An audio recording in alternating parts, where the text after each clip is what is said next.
The stadium lights blazed down on lane 4 as Emily Martinez pressed her spikes into the starting blocks. Her left ankle already throbbing with that familiar ache that had become her constant companion. 800 spectators from Jefferson High packed the bleachers, their voices creating a thunderous wall of sound that seemed to vibrate through her bones. But all she could hear was the sharp whistle of wind through the Georgia pines and her own ragged breathing. Her mind raced back to that rainy October night 2 years ago when everything changed, the screech of brakes, the shattering glass, the doctor's words echoing in her head. "You'll never run competitively again, Emily." The state championship record of 4 minutes 58 seconds and 3 milliseconds glowed on the scoreboard like a challenge written in fire. A time that had stood untouched for 15 years, while college scouts clutched their clipboards in the stands, ready to dismiss the girl with the slight limp who had somehow made it to the starting line. This was Valdosta, Georgia, where football was king and track was an afterthought. But tonight, every soul in that stadium was about to witness something they'd never forget. The starter raised his pistol as Emily closed her eyes, feeling the weight of her grandmother's cross around her neck and the years of silent mornings when she'd limped through empty streets, training alone while the rest of the world slept. Her left foot sat slightly different in the block, compensating for the angle her ankle would never hold again. But her heart hammered with the same fierce rhythm that had driven her to run since she was 7 years old. Tonight wasn't just about breaking a record, it was about proving that broken things could still fly. Hello my friends, before we continue our story, leave your like, share the story and subscribe to the channel. Thank you. Valdosta, Georgia, was the kind of place where the Dairy Queen served as the town's social hub, and everybody knew everybody else's business before Sunday service was over. The South Georgia heat hung thick as molasses even in October, and the smell of barbecue and pine trees seemed permanently baked into the humid air that wrapped around this small city like a warm blanket. Emily Martinez had grown up in a modest ranch house on Baytree Road, where her mama Rosa worked double shifts at the textile plant, and her daddy Carlos spent his days fixing air conditioners, coming home each evening with grease under his fingernails, and stories about the rich folks whose houses stayed cool while theirs relied on box fans and prayer. This was blue-collar country, where dreams came with calloused hands and the understanding that nothing worth having came easy. The Martinez family had moved to Valdosta when Emily was 5. Part of the wave of Hispanic families drawn to the area by steady work and affordable housing. Rosa had dreamed of her daughter becoming a teacher or a nurse, something stable. Something that would keep her indoors and away from the judgmental stares that sometimes followed them at the grocery store. But Emily had other plans, and they involved running fast enough to leave everyone's expectations in the dust. Every morning since she could remember, she'd watched her father jog around the neighborhood before his shower, and by age 7, she was padding along behind him in hand-me-down sneakers, her little legs churning to keep up with his steady pace. "Mia, you got rocket fuel in those legs," Carlos would say, grinning as his daughter matched him stride for stride, despite being barely 4 feet tall. The local middle school track was just a quarter mile from their house, and Emily would spend hours there after school, timing herself with an old stopwatch her father had given her for her 9th birthday. She'd run intervals until the streetlights came on, then limp home with blisters and a smile, chattering excitedly about her times while Rosa shook her head and muttered prayers about her daughter's obsession with running in circles. But even Rosa couldn't deny the joy that radiated from Emily when she ran. It was like watching a bird that had finally figured out how to use its wings. By 8th grade, Emily was already turning heads at youth track meets, her slight frame and determined expression making her a favorite among local coaches who recognized natural talent when they saw it. She'd developed a peculiar running style that seemed to defy conventional wisdom, a slight forward lean that made her look like she was perpetually on the verge of falling, but somehow always managed to surge ahead of girls who were taller, stronger, and had been training with expensive coaches since elementary school. The high school coach, Mrs. Patterson, had already started making trips to Emily's middle school meets. Watching this fierce little girl with the worn-out spikes and the brilliant smile who ran like her life depended on it, that Martinez girl's got something special, Mrs. Patterson would tell anyone who'd listen. Shaking her head as Emily blazed past competitors who'd been handed everything on a silver platter. She's got that hunger, that fire in her belly that you can't teach.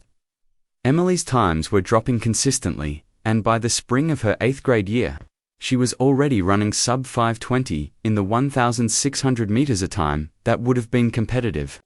At the varsity level, college scouts were starting to take notice, and Rosa found herself fielding phone calls from coaches at schools she'd never heard of, all wanting to know about this little girl who ran like the wind.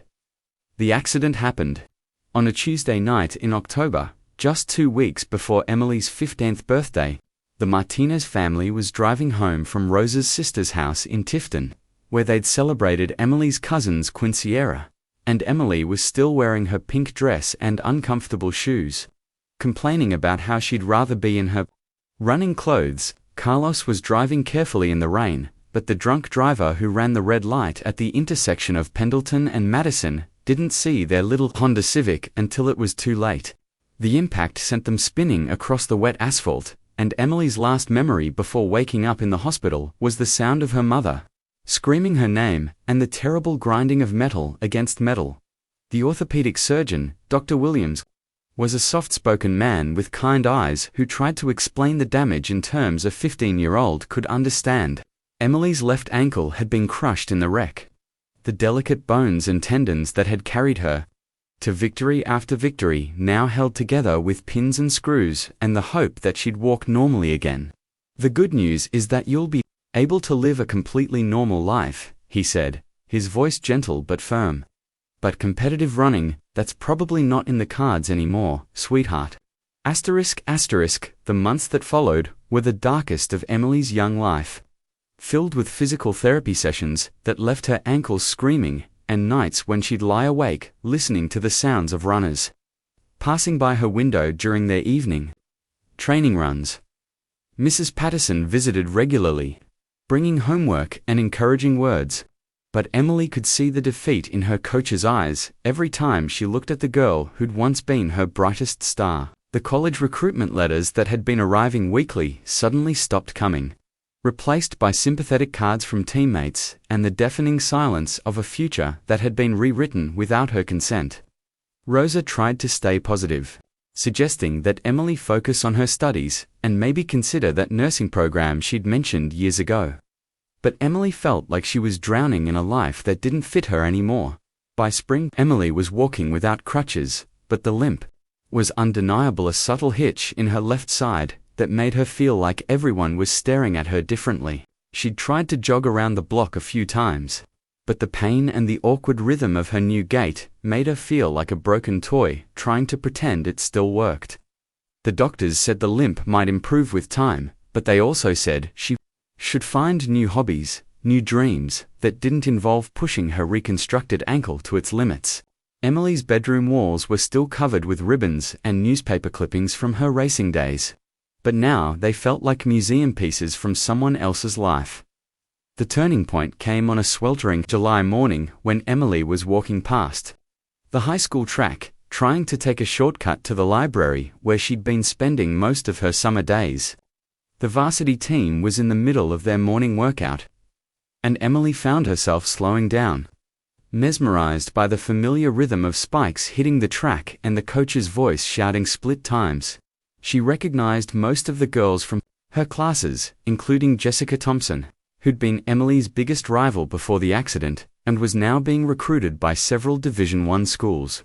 As Emily watched Jessica cruise through a set of 400 meters repeats, she felt something stirring in her chest, not jealousy, but a desperate longing that made her fingers curl into fists. Emily Martinez. The voice belonged to Coach Patterson, who'd spotted her former star standing by the fence like a ghost haunting her old life. "Honey, what are you doing here? You should be inside, where it's cool." But Emily couldn't move, couldn't look away from the track that had once been her sanctuary, her place of triumph and dreams. Coach Patterson walked over, her heart breaking, As she saw the yearning in Emily's eyes and the way she was unconsciously shifting her weight off her left foot, "You know, we could always use help with timing and scoring," she offered gently. "The team would love to have you around." But Emily shook her head, surprising herself with the strength in her voice when she finally spoke. "Coach, I want to try." Again, the words hung in the humid air like a challenge, and Emily could see the concern and pity warring in her coach's expression. "I know what the doctors said, but I've been thinking, maybe they're wrong. Maybe I just need to find a different way to run." Coach Patterson started to protest, but Emily cut her off. "Just let me try, Coach. One practice. If I can't do it, I'll walk away and never ask again. But I need to know if there's still a chance." The next morning, Emily showed up at the track wearing her old spikes and a determined expression that reminded Coach Patterson of the fierce little girl who'd once run down every opponent in her path. The other girls were supportive but skeptical. Having heard the doctor's verdict and seen Emily's obvious limp during their brief interactions at school, Emily's first attempt at running was painful to watch. She looked like she was fighting her own body with every step, her form completely disrupted by the limitations of her rebuilt ankle. But she kept going, lap after lap, adjusting her stride and experimenting with different techniques until she found a rhythm that worked. It wasn't pretty, and it wasn't fast, but it was running.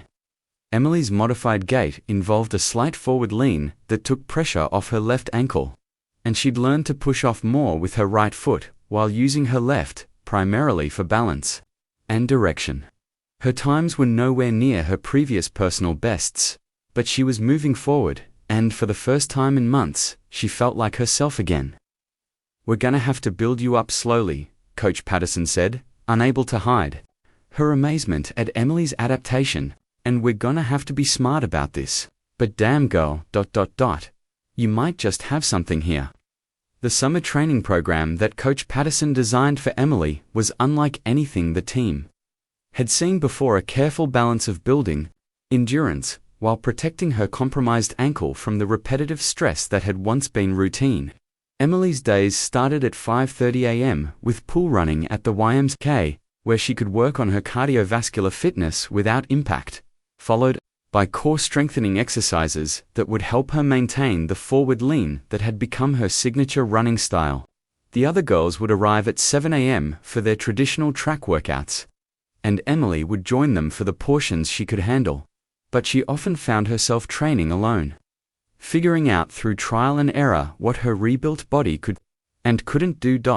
The academic pressure was intense. Emily had always been a solid B student, but now she was carrying the weight of knowing that her grades might be her only ticket to college if her running comeback didn't work out.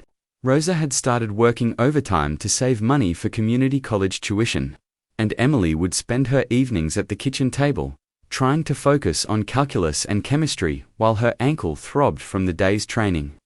Her guidance counselor, Mrs. Baker, kept pushing her to consider realistic college options, schools where she could focus on academics and forget about athletics. "You're a smart girl, Emily," she'd say with well-meaning concern. "You don't need to put yourself through this." But Emily was determined to prove everyone wrong, including herself. She'd started keeping a training log, documenting not just her times and workouts, but also her pain levels and the small technical adjustments she made to her running form each day. She discovered that running in the morning when her ankle was stiff actually helped her maintain the forward lean that gave her speed, and that she could handle more volume if she alternated hard days with easy recovery runs. Her times were still well off her previous personal bests, but they were improving steadily, and more importantly, she was learning to race with her new limitations rather than against them. The social challenges were perhaps the hardest part of Emily's comeback journey. Her old friends had moved on, and she felt caught between two worlds, no longer the star athlete she'd once been, but not quite ready to accept the identity of former runner that everyone seemed to expect her to embrace. Dating was complicated because boys either treated her like she was fragile or ignored her completely, and she'd started avoiding school dances and social events, where she felt like her limp made her stand out in all the wrong ways. The track team was supportive. But Emily could sense their doubts about her ability to contribute to their championship aspirations. Her relationship with Jessica Thompson had become particularly complicated. Jessica had been Emily's biggest rival before the accident, and now she was being recruited by Stanford and UCLA while Emily struggled to break 6 minutes in the 1,600 meters. They'd never been close friends, but there had been a mutual respect between them that had pushed both girls to achieve their best times. Now Jessica seemed genuinely supportive of Emily's comeback. But Emily couldn't shake the feeling that she was being pitied rather than respected. During one particularly brutal workout, Jessica had offered to pace Emily through her intervals, and Emily had snapped at her, saying she didn't need anyone's charity. The awkward silence that followed reminded Emily of how much she'd lost, and how much she still had to prove. The first real test came at the Lowndes County Invitational in September, where Emily was entered in the 1,600 meters, despite having only 2 months of serious training under her belt. Coach Patterson had wanted to wait longer, but Emily had insisted she was ready, and the team needed her points if they were going to qualify for regionals.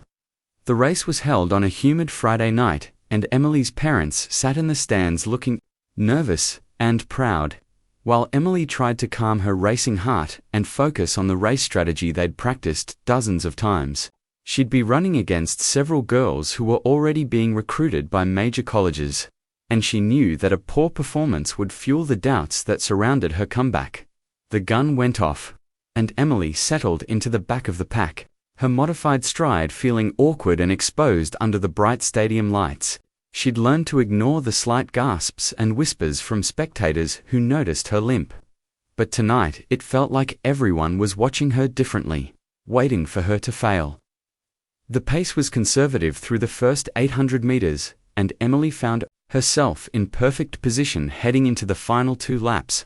But as the field began to kick with 600 meters to go, Emily's ankle started to tighten, and she could feel herself falling back from the main pack. With 200 meters left, she was in last place, her dreams of a comeback seemingly evaporating under the Friday night lights. But Emily had learned something about herself during those dark months of recovery. She was tougher than she'd ever imagined, and she wasn't going to quit. She shifted into her finishing kick, the modified stride that had taken months to perfect, and began picking off runners one by one. The crowd started to realize what was happening, and the cheers grew louder as Emily charged through the field, her face twisted with determination and pain. She crossed the line in 4th place, with a time of 5:47, still well off her personal best, but good enough to earn crucial points for her team. As she collapsed in the infield, gasping for breath and fighting back tears, Coach Patterson knelt beside her and said the words that would carry her through the rest of the season. "That's my girl. That's the fighter I remember." The breakthrough came during a cold November morning when Emily was struggling through a solo tempo run, her ankle screaming with each foot strike on the frost-covered track. She'd been having nightmares about the state meet, which was just 6 weeks away, and her times had plateaued at a level that wouldn't be competitive against the state's best runners. As she rounded the final turn of what felt like her 100th lap, Emily suddenly realized that she'd been approaching her comeback all wrong. She'd been trying to run like the old Emily, the girl with 2 perfect ankles and unlimited potential, instead of embracing the runner she'd become. In that moment of clarity, she understood that her limp wasn't a limitation to overcome. It was a different kind of strength that made her unique. The revelation changed everything about Emily's approach to training and racing. Instead of hiding her modified stride or apologizing for her limitations, she began to study exactly how her body moved and how she could maximize the efficiency of her unique running style. She spent hours with Coach Patterson, analyzing video of her races and identifying the technical adjustments that would make her faster, without compromising her ankle's stability. They discovered that her forward lean actually gave her a slight aerodynamic advantage, and that her compensatory push-off with her right foot generated more power than her old, more traditional stride pattern had provided. The Valdosta community began to rally around Emily's story in ways that surprised everyone, including Emily herself. Local newspapers started following her comeback, and the barbershop where her father got his haircut became an unofficial headquarters for Emily Martinez updates and encouragement. Mrs. Rodriguez from the grocery store would slip extra fruit into their shopping bags, saying it was for the runner. And the mechanics at the auto shop where Carlos worked started wearing "Run, Emily, Run" t-shirts that someone had made at the local print shop. Emily had always been somewhat invisible in a town where football dominated the sports landscape. But now she was becoming a symbol of resilience that resonated with people who'd faced their own setbacks and challenges. Her relationship with her parents deepened during this period, as Rosa and Carlos began to truly understand the depth of their daughter's determination and the sacrifice she was making to pursue her dreams.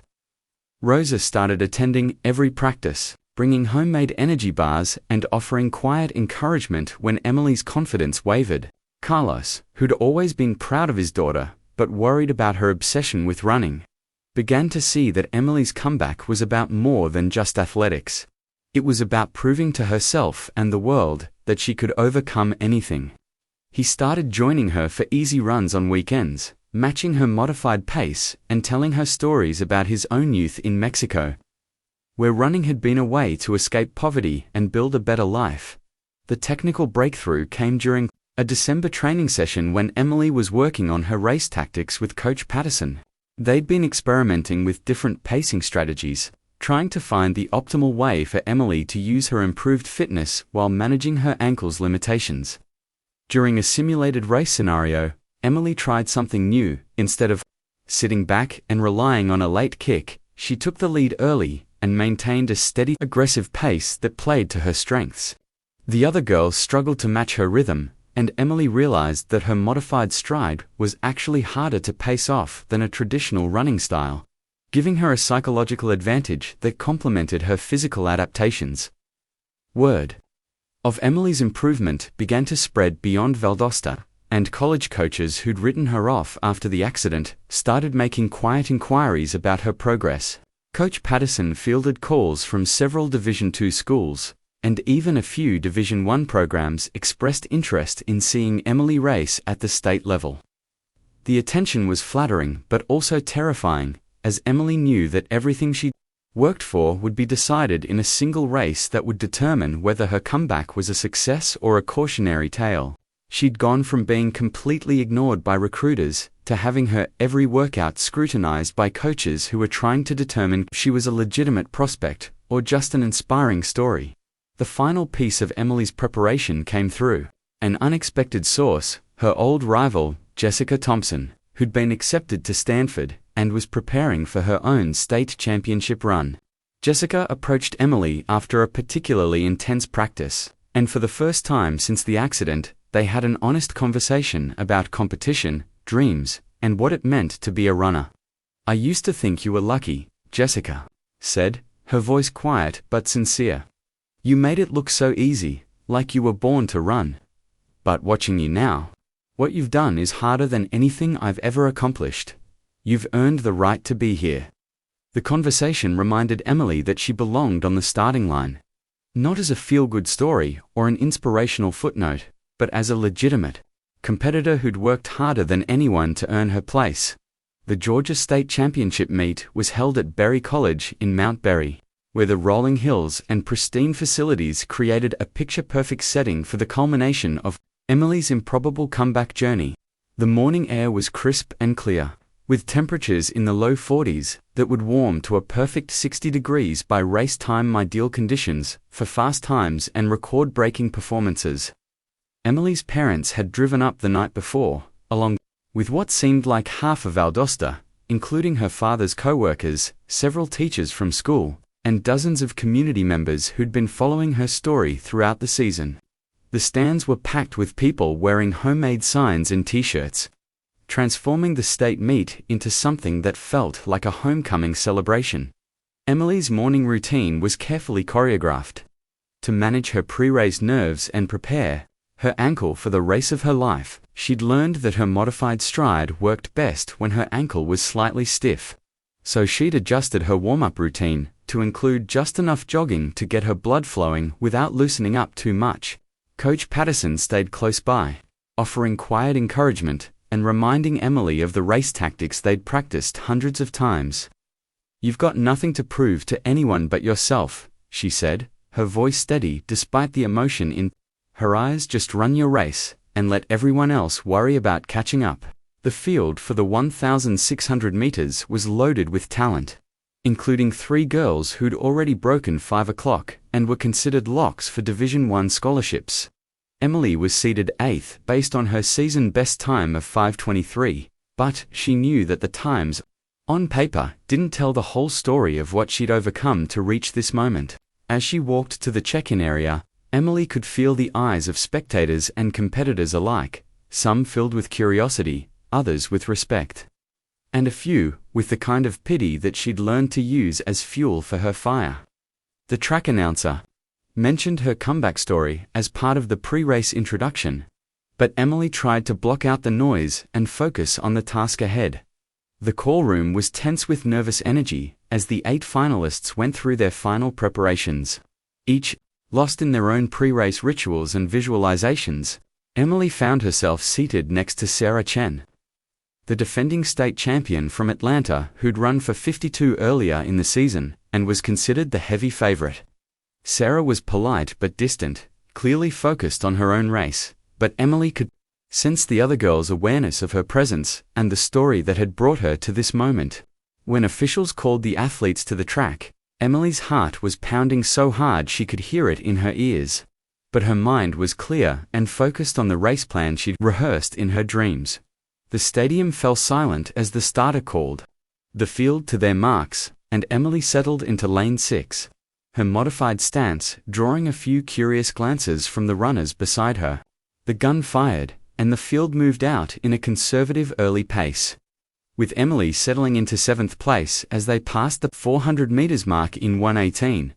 She could feel her ankle responding well to the smooth track surface, and her stride felt rhythmic and controlled as she maintained contact with the lead pack. At 800 meters, the pace began to pick up, and Emily moved up to 5th place, her breathing still controlled and her confidence growing with each passing step. With 600 meters to go, Sarah Chen made her move, surging to the front with a blistering kick that immediately strung out the field. Emily found herself in 4th place, but she could feel the gap opening as the other girls responded to Sarah's acceleration. This was the moment she'd feared most, the point in the race where her limitations would be exposed and her comeback dream would die on the track. But instead of panicking, Emily did something that surprised everyone watching. She took the lead. Her modified stride, which had looked awkward and compensatory for so long, suddenly seemed perfectly suited for the demands of championship racing as she moved past the faltering leaders and into 1st place. The final 200 meters became a battle between Emily's heart and her body's limitations, as her ankle began to protest the sustained speed and her lungs burned with the effort of maintaining pace that should have been impossible. Sarah Chen was closing fast, her polished stride eating up ground with each step, while Emily's form began to break down slightly under the pressure. But Emily had learned something about herself during this journey. She was willing to hurt more than anyone else, and she was going to make anyone who wanted to beat her pay a price for it. As they hit the final turn, Emily could hear the crowd roaring, her father's voice somehow cutting through the noise with encouragement in rapid-fire Spanish. The homestretch felt like it lasted forever, with Emily's vision starting to tunnel, and her ankles sending sharp jolts of pain up her leg with each foot strike. Sarah Chen pulled even with 50 meters to go, and for a moment it seemed like Emily's fairy tale comeback would end in heartbreak. But Emily had one more gear, one final burst of speed that came from somewhere beyond her physical limitations. She pulled ahead in the final steps, crossing the line with her arms raised and tears streaming down her face as the electronic timer flashed for minutes 57 seconds and 8 milliseconds, a new school record, and a time that would have been her personal best even before the accident. The crowd erupted as Emily collapsed in the infield, overwhelmed by the realization that she'd not only achieved her comeback dream, but had actually run faster than she'd ever run before. The immediate aftermath of Emily's record-breaking performance was a blur of tears, hugs, and disbelief as the magnitude of what she'd accomplished began to sink in. Coach Patterson was crying harder than Emily as she wrapped her arms around her star athlete, while Rosa and Carlos fought their way through the crowd to reach their daughter, their faces beaming with pride and amazement. The other competitors, including Sarah Chen, were among the first to congratulate Emily, recognizing that they'd witnessed something special, not just a fast race, but a testament to the power of human determination and the refusal to accept limitations. The track announcer called it one of the most inspiring performances in Georgia high school history, and the crowd gave Emily a standing ovation that lasted several minutes. The college recruitment calls started before Emily had even left the track, as coaches who'd written her off after the accident scrambled to express their interest in a runner who'd just proven that she belonged at the highest levels of competition.